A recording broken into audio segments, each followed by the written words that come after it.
राधे राधे मित्रों, जय गौ माता। मानव स्वास्थ्य को लेकर पूरी दुनिया में ही गंभीर चिंताएं व्यक्त की जा रही हैं। जिस तेजी से मानव स्वास्थ्य प्रभावित हो रहा है, एक के बाद एक बीमारियां जन्म ले रही हैं। बीमारियां ही जन्म नहीं ले रही, बल्कि आज जन्म लेना और स्वस्थ रहना बहुत मुश्किल होता चला जा रहा है। इस समस्या को लेकर पूरी दुनिया में ही चिंताएं व्यक्त की जा रही हैं। एक और चीज़ देखने में आई है कि जो अंग प्राकृतिक रूप से 200-300 साल तक कार्य कर सकते थे, स्वस्थ रह सकते थे, अब वो अंग भी बहुत जल्दी खराब होने लगे हैं।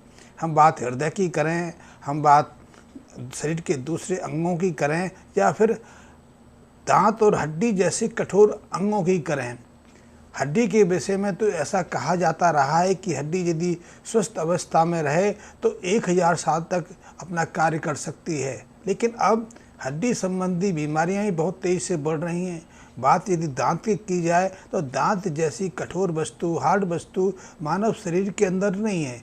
एक समय यही दांत अखरोट और बादाम जैसे हार्ड तत्वों को तोड़ देते थे, खंडित कर देते थे। आज वही दांत अब 20-25 साल की उम्र के साथ ही खराब होने लगे हैं। तो ये स्वास्थ्य संबंधी बहुत गंभीर समस्याएं हैं, बहुत जटिल रोग पैदा हो रहे हैं। ऐसे असाध्य रोगों का सामना करना पड़ रहा है जो मानव सभ्यता ने कभी नहीं देखे। और सब जानते हैं कि इस मानव स्वास्थ्य के लिए प्रमुख कारण क्या है, कौन इसके पीछे दोषी है, लेकिन उसका कोई समाधान हमें दिखाई नहीं दे रहा है। क्योंकि जिस तरह से अन्न उत्पादन के लिए, साग सब्जियां उत्पादन के लिए, फलों को पैदा करने के लिए हम केमिकल फर्टिलाइज़र का प्रयोग कर रहे हैं, वो एक गंभीर समस्या है। लेकिन केमिकल फर्टिलाइज़र तो एक है, इसके अलावा भी मानव अपने भोजन के माध्यम से हजारों तरह के रसायन सेवन कर रहा है, हजारों तरह की दवाइयाँ सेवन करनी पड़ रही हैं, और इससे मानव स्वास्थ्य को और गंभीर समस्याएं खड़ी हो रही हैं। मानव स्वास्थ्य की बात क्यों की जाए?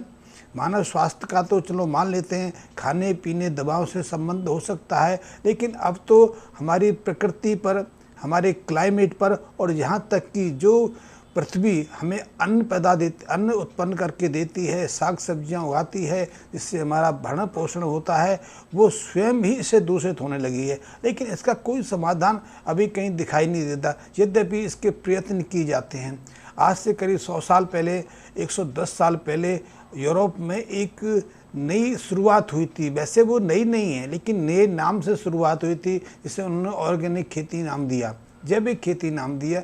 वैसे प्राकृतिक रूप से जो खेती की जाती थी वो जैविक ही थी, क्योंकि उसमें किसी तरह के ऐसे रसायन आधारित फर्टिलाइज़र्स का, पेस्टिसाइड का इस्तेमाल नहीं होता था। लेकिन उन्होंने बरसों देख लिया, उसके परिणाम भुगत लिए, फिर उन्होंने उसी प्राकृतिक परंपरा पर लौटने के लिए एक नए नाम की शुरुआत की, जिसे ऑर्गेनिक खेती का नाम दिया गया। और भारत में यदि भारत की बात की जाए कि पश्चिमी देश तो आज से 100-125 साल पहले उस यातना को समझ गए थे, उस दुष्प्रभाव को समझने लगे थे, लेकिन भारत में तो उसके करीब 60-70 साल के बाद 1960 के आसपास आके हरित क्रांति के रूप में उसी चीज़ की शुरुआत की गई जिसे पश्चिमी जगत छोड़ रहा था। पश्चिमी जगत ने इसे त्यागना शुरू कर दिया था, और भारत में तब तो मॉडर्न खेती की शुरुआत हुई, और उसके बाद भारत में भी एक गिरावट आई। लेकिन अब उसके परिणाम हमारे सामने जो आ रहे हैं, उससे निकलने का, उस चक्र में फंस जाने के बाद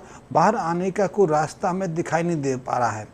यद्यपि कुछ प्रयत्न हो रहे हैं, कुछ जैविक खेती के रूप से ही हो रहे हैं, कुछ लोग कुछ दूसरी चीज़ें बदल रहे हैं, लेकिन अब स्थिति यहाँ तक पहुँच गई है कि हमें सामान्यतः इससे बाहर आने का कोई रास्ता नहीं सूझ रहा है। क्योंकि अब हमारी खेती, जिस खेती में हम फसलें करते हैं, साग सब्जियाँ उगाते हैं, फल उगाते हैं, वो इतनी विषाक्त हो गई है, उसकी संरचना में बदलाव आ गया है, और जो प्राकृतिक पराजीवी होते थे, जो सूक्ष्म माइक्रोब्स होते थे, वही पूरी तरह से निष्क्रिय हो गए। हमारे खेतों की ज़मीन बहुत जहरीली हो गई है।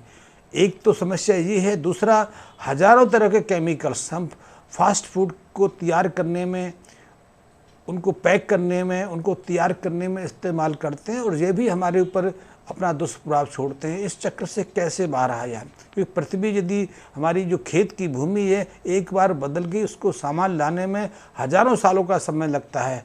आपने समझा हो, जानते ही होंगे कि पृथ्वी की जो हमारे खेतों की ऊपरी परत है, उस परत को बनने में कम से कम 10 से 12 हज़ार साल लग जाता है। यदि वो विषाक्त हो गई तो उसको कैसे सामान किया जाए। बहुत सारे प्रयत्न, बहुत सारे प्रयास किए जा रहे हैं। यद्यपि इसका एक सूत्र, एक जो हमें एक किरण दिखाई देती है तो वो हमें गौ माता के माध्यम से दिखाई देती है। और इस चीज़ को आज से हजारों साल पहले हमारे विद्वान पूर्वजों ने भांप लिया था, समझ लिया था, और इसीलिए गौ आधारित खेती को उस समय से स्थापित करने का प्रयास किया गया। लेकिन हमने धीरे, चाहे अनजाने में कहें या फिर मॉडर्न शिक्षा के नाम पर कहें या फिर आधुनिकता की परपाटी के नाम पर कहें, उस चीज़ को हमने त्याग दिया और उसका परिणाम हमने भोग लिया। यदि आज भी हम गौ आधारित खेती का पुनः से शुरुआत कर लें, उसका उपयोग करना शुरू कर दें, तो निश्चित रूप से हम उस स्वस्थ परंपरा को प्राप्त कर सकते हैं, उस स्वस्थ आधार को फिर से हासिल कर सकते हैं।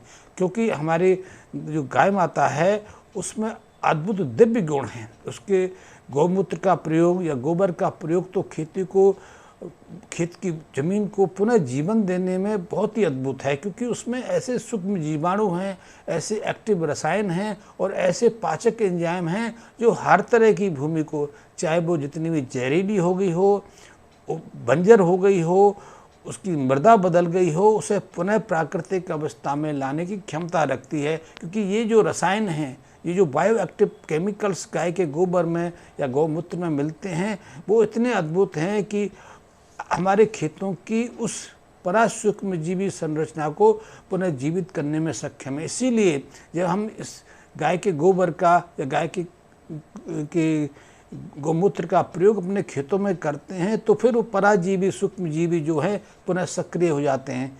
भूमि की संरचना बदलाव आने लग जाता है, भूमि की कठोरता समाप्त होने लगती है, उसमें पानी जमा होने लगता है, उसकी नमी बढ़ जाती है, उसकी हार्डनेस समाप्त होने लगती है और उसकी पोषकता में वृद्धि होने लगती है। ये ऐसे गुण हैं जो फसल पर, हमारी साग सब्जियों पर सीधा सीधा प्रभाव डालते हैं। क्योंकि जब से हमने केमिकल फर्टिलाइजर्स का प्रयोग किया है, अपनी मिट्टी को इतना हार्ड बना लिया है कि अब फसलों की जड़ें गहराई में नहीं जा पाती हैं, अब उसमें पानी भी नहीं टिक पाता है। और जो हमारे पराजीवाणु होते थे, जो सूक्ष्म जीवाणु होते थे, वो तो एकदम निष्क्रिय हो गए। इसीलिए अब हमें खेतों में किसी तरह के कीट पतंगे दिखाई नहीं देते। हमने इतना पेस्टिसाइड और इतना फर्टिलाइज़र इस्तेमाल कर लिया कि अब जो मित्र जीव होते थे वो भी धीरे धीरे अदृश्य होते चले गए। जीवों की बात क्यों की है, छोटे मोटे कीट पतंगों की बात की जाए या फिर भंवरे, तितली या अर्थवर्म की बात क्यों की जाए, हमने तो अपने केमिकल आधारित जो खेती के परिणाम के स्वरूप 1200 से 1300 प्रजातियों को लुप्त होने की कगार पर पहुंचा दिया है। इस सब का जो दुष्परिणाम तो हमें भोगना पड़ेगा। तो यदि इस दुष्परिणाम से बचना है, मानव संस्कृति को, मानव सत्ता को बचाए रखना है, अपने स्वास्थ्य में वृद्धि करनी है, अपनी संतानों को निरोगी रखना है या फिर उनको दीर्घ जीवन दे के जाना है, तो हमें फिर प्रकृति की शरण में जाने की आवश्यकता है। और प्रकृति की शरण में जाने का एकमात्र रास्ता है कि हमें गौ आधारित खेती का अब परालंबन करना पड़ेगा, उसका आश्रय लेना पड़ेगा, क्योंकि उसमें सब गुण हैं। यद्यपि परंपरागत रूप से हम गौ आधारित खेती का अनुसरण नहीं कर सकते, क्योंकि अब हम इतने आधुनिक सभ्यता के आदी हो गए कि अब पुरातन पद्धति को, पुराने प्रक्रियाओं को अपनाना हमारे लिए बहुत मुश्किल हो गया है। तो अब जो गौ आधारित खेती की जो परंपरा रही है उसको आधुनिक पुट देने की आवश्यकता है, उसको आधुनिक रूप देने की आवश्यकता है, तभी इसे हम प्रचलन में ला सकते हैं। अन्यथा तो एक हमारे लिए विनाश की जो घड़ी है हमारी प्रतीक्षा कर रही है, हमारा इंतज़ार कर रही है, और इस पर हम पूरी मानव सभ्यता को ही शाही दांव पर लगाने की तत्पर हो रहे हैं। इससे बचने के लिए हमारे पास कोई और रास्ता है नहीं, एक ही मात्र रास्ता है कि गौ की शरण में जाएं, गाय को अपनाएं, गाय के गोबर को, गौमूत्र को एक नए दृष्टि से अपने खेती में उपयोग करना सीखें, क्योंकि उसी से हम अपनी पृथ्वी को या अपने खेतों को, अपने खेत की मिट्टी को पुनः उस सामान्य अवस्था में ला सकते हैं, उस प्राकृतिक अवस्था में उसे उस स्थिति में ला सकते हैं, यहाँ हम उस जहरीलीपन से बच सकें। अन्यथा हमारे लिए बहुत मुश्किल है।